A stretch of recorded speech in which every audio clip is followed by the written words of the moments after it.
The British Defence Services are in a shocking state of mess.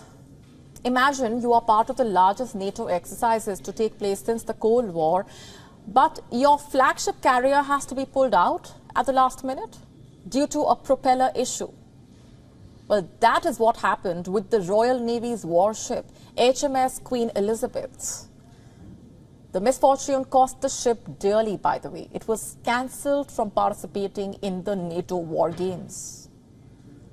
The Royal Navy's largest ship has been sidelined from the mission. The warship was pulled out after routine pre-sailing checks spotted a problem with the starboard propeller.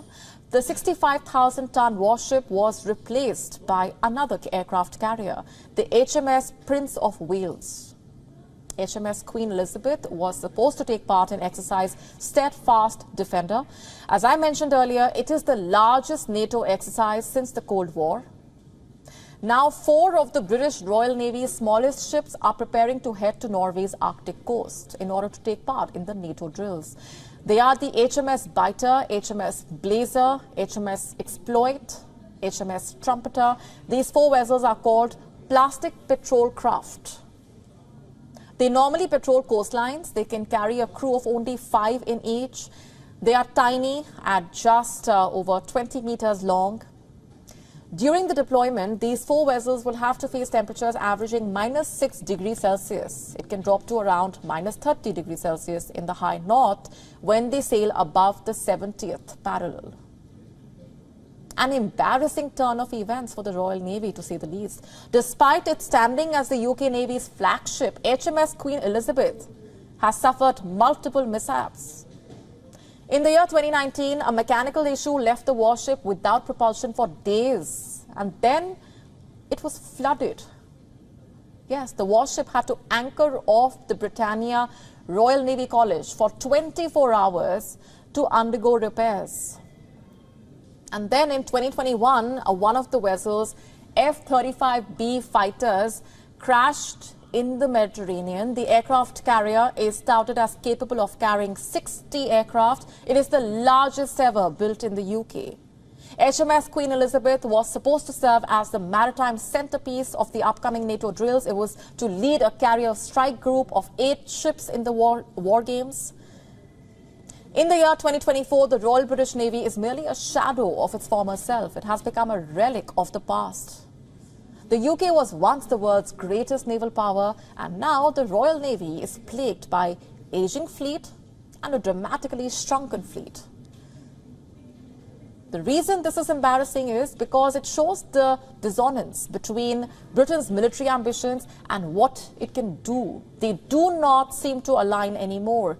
They expose a shocking strategic weakness in the UK's defence capabilities. And this, by the way, comes at a time when the British forces are being called on to operate in multiple regions as multiple conflicts erupt around the world. Is Britain's military ready? Is it equipped to meet new challenges?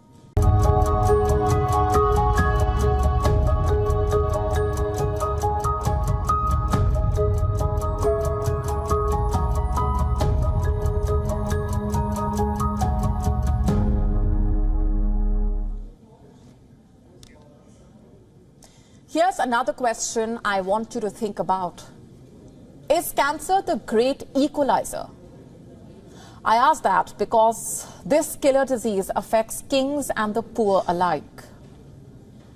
Britain's King Charles has been diagnosed with cancer. I'm sure you've already heard the news, but have you wondered how cancer managed to get to the British king of all the people?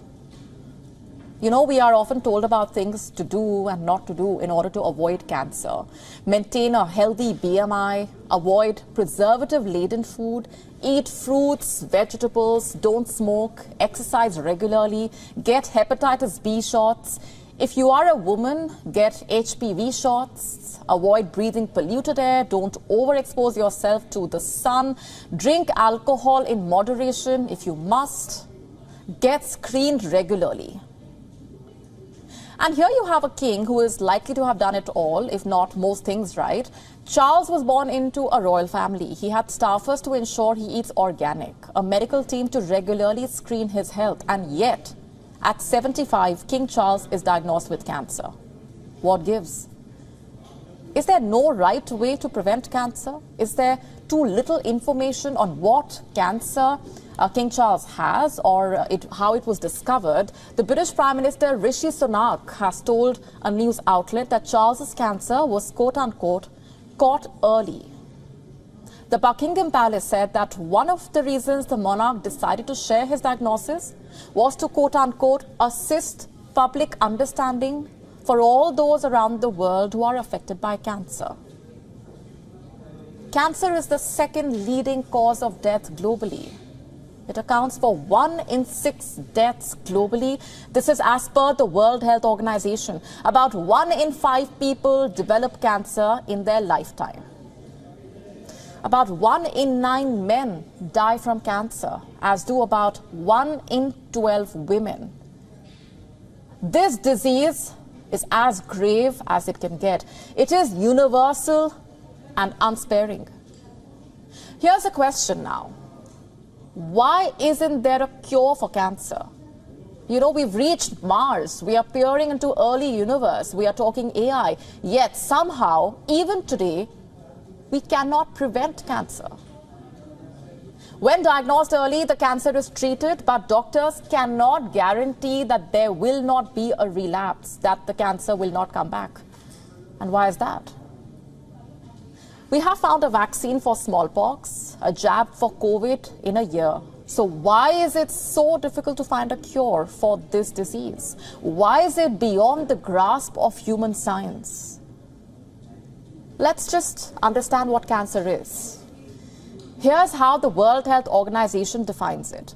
Cancer is a large group of diseases that can start in almost any organ or tissue of the body when abnormal cells grow uncontrollably, go beyond their usual boundaries to invade adjoining parts of the body and or spread to other organs.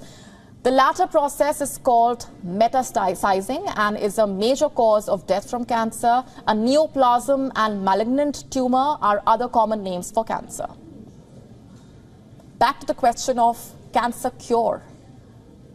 You see, cancer is not one disease, but an umbrella of over 200 diseases. There are different types of cancers. Lung cancer is the most common worldwide. It is followed by breast cancer, prostate cancer, stomach cancer. Within these types, every cancer is different. For example, there are 20 to 30 types of breast cancer, each different from the other, given their unique genetic mutations. The only thing common in every cancer is that you have cells that grow uncontrollably. But drugs that work on one cancer may have no effect on another. And to top that, there is always a chance that the treatment may stop working. The DNA of each cancer cell is constantly mutating. And this allows the cancer cell to adapt and fight treatment. Yes, it is scary.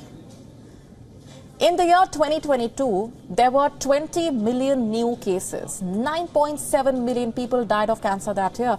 This again is a conservative number. What is the most vulnerable age, you ask? Cancer risk increases as we age, but this does not mean that cancer is not detected in the young or that the young do not die of cancer. About 400,000 children are diagnosed with cancer each year. Every day, 42 families learn that their child has cancer. 1 in 285 children is diagnosed with cancer before her 20th birthday. This is according to American Childhood Cancer Organization.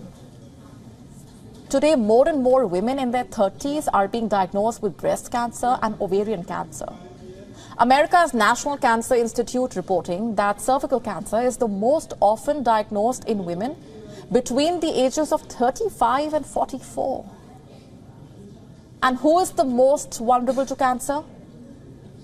As per the textbook, it is the elderly, those who carry extra weight. Smokers, those who drink alcohol, have some viral infection like HPV, the human papillomavirus or the hepatitis, also those who are exposed to radiation, including too much ultraviolet radiation from the sun. But then again, you may take all the precautions and still end up with a cancer diagnosis. Cancer is not clear math or something that your astrologer can foretell. By the way, why do you think the star sign is called Cancer? Cancer is Latin for the word crab, and the symbol of Cancer is often crab. What about the disease, though? Why is it called what it is? Greek physician Hippocrates is believed to have named cancer as carcinoma. And why is that? Carcinoma is Greek for crab, and a tumor, Hippocrates believed, looks like a crab. It has a central body and the tumor extends like the legs of a crab. So the only thing common between Cancer, the star sign, and Cancer, the disease, is the shape of a crab. It is the 6th of February, an ominous date for the people of Turkey and Syria. Last year, this day, few hours little before dawn, a 7.8 magnitude earthquake hit the region. The ground shook for 65 seconds and swallowed entire cities. Just like that, millions of lives were upturned. 50,000 people were gone. What remained were the ruins of cities. Now, a year has passed. The question is, has anything changed? The void still remains, of course. Look at the visuals on your screen now. The barren land that you are seeing, it was once filled with homes and schools and markets, but now it lacks any sign of life.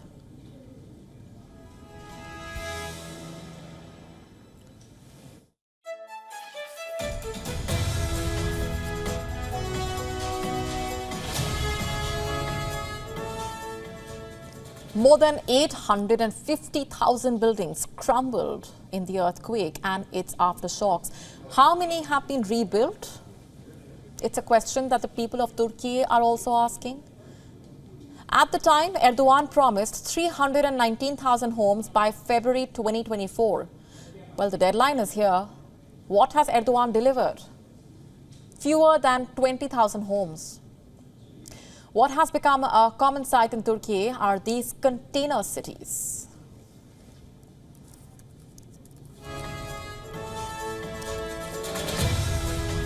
These were supposed to be temporary dwellings for earthquake survivors, but now they seem permanent, for the foreseeable future at least. The trailers in these container cities are equipped with water and power, but they have little else to offer. And the situation is worse in Syria, by the way, where the survivors are living in tents. In the Turkish town of Hatay, more than 10,000 people held a vigil in the city center.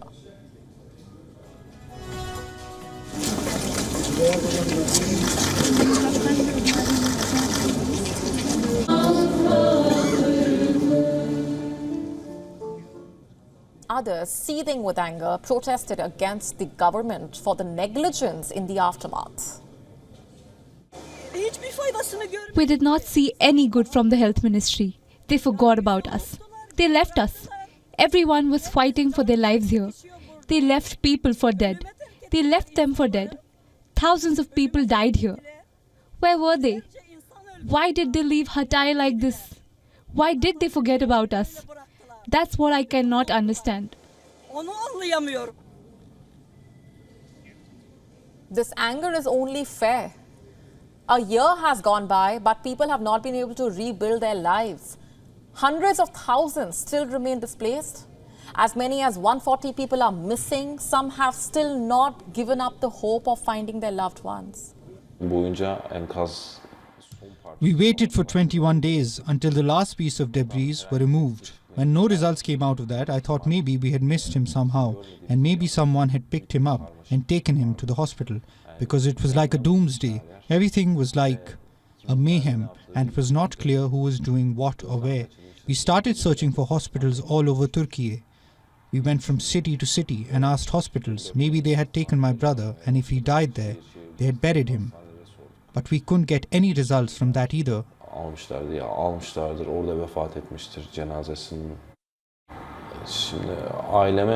If you ask my family, there is hope. They are a little more conservative than me.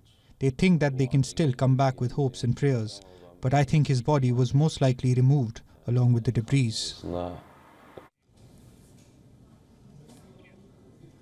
Others are mourning the losses. It's heartbreaking, to say the least.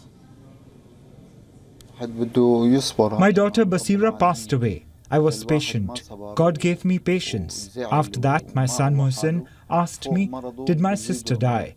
I told him, "No, your sister is asleep. She is not dead." Then Mohsin and his mother also died. So I was patient. Thank God that he is patient with me and keeps me quiet. I remember the days. It was cold like this. I remember those hard days. I lost my children. I lost my daughter, son-in-law, my 3 grandchildren. It feels like I am living the same days again. One will never forget, not after 1 year, but even after 1,000 years. I will not forget them until I die. Yes, life is going on, but they are always on my mind. I can't be without them. Ölene kadar unutmaz. Hiç insanın içinden çıkmaz. You see, last year we talked about the earthquakes and moved on, but these people did not have that option. For the last 1 year, they have been living this nightmare. When will they get the houses that were promised? When will they ever get back to normalcy? Is that even a possibility?